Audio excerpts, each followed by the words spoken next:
নিউমেরোলজিস্টরা কি কি করেছে, 1 থেকে 9 পর্যন্ত সংখ্যাকে এক একটা গ্রহ দিয়ে দিয়েছে। অ্যাস্ট্রোলজি যেমন প্রত্যেকটা রাশির এক একটা গ্রহ থাকে, আমরা জানি 12টা রাশির 9টা গ্রহ থাকে। 9টা থাকে না, যেহেতু রাহু এবং কেতু বাদ দেয়। তো এই গ্রহগুলোকে দিয়ে দিয়েছে 1 থেকে 9-এর মধ্যে। সেই বিষয়ে আমরা একটু আগে পরিচয় হইনি। 1 নাম্বার, একে সূর্যকে বোঝায়। এবার সূর্যের পাশাপাশি আমি যদি পরিবারের ক্ষেত্রে চলে যাই, তো 1 হচ্ছে পরিবারের পিতা।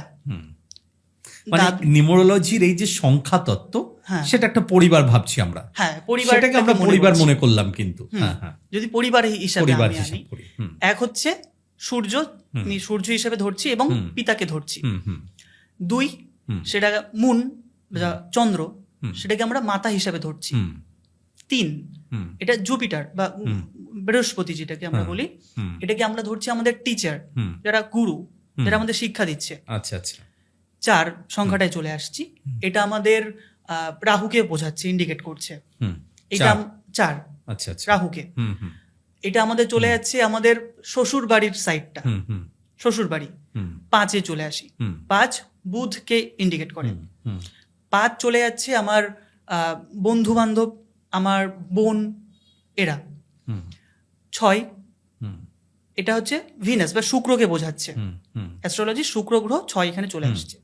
এটাকে আমরা বুঝছি আমাদের পুরুষ হলে তার স্ত্রী এবং স্ত্রী হলে তার স্বামীকে বোঝাচ্ছে।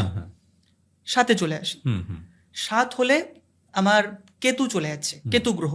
কেতু গ্রহ এবং পরিবারের সাইড থেকে সেটাকে আমাকে বোঝাবে আমার মেয়ে বা আমার ছেলে, সন্তান, সন্তান পুত্র সন্তানটাকে বেশি করে বোঝায় আর কি, ইন্ডিকেট করে। এবার 8-এ চলে আসছি, 8 হচ্ছে শনি, স্যাটার্ন, যেটাকে বোঝাচ্ছে।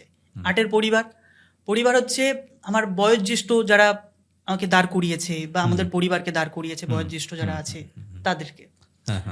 9-এ চলে আসি, 9 হচ্ছে মঙ্গল গ্রহকে বোঝাচ্ছে।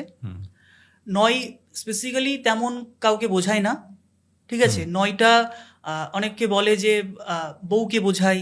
হ্যাঁ, বউকেও বোঝায়, কারণ মঙ্গল যেহেতু আমাদের অ্যাস্ট্রোলজিক্যাল মতে বিবাহের একটা দিক নির্দেশ করে। এবং 9টা বন্ধু বান্ধবকেও বোঝায়। বিভিন্নটা সাইড আছে, 9-এর বন্ধু বান্ধবের দিকটা একটু বেশি ধরে, আবার অনেকে বলে যে বউ, এটাও ধরা যায় আর কি। তো এইটা গেল আমার প্রত্যেকটা নাম্বারের একটা সাধারণ পরিচয়।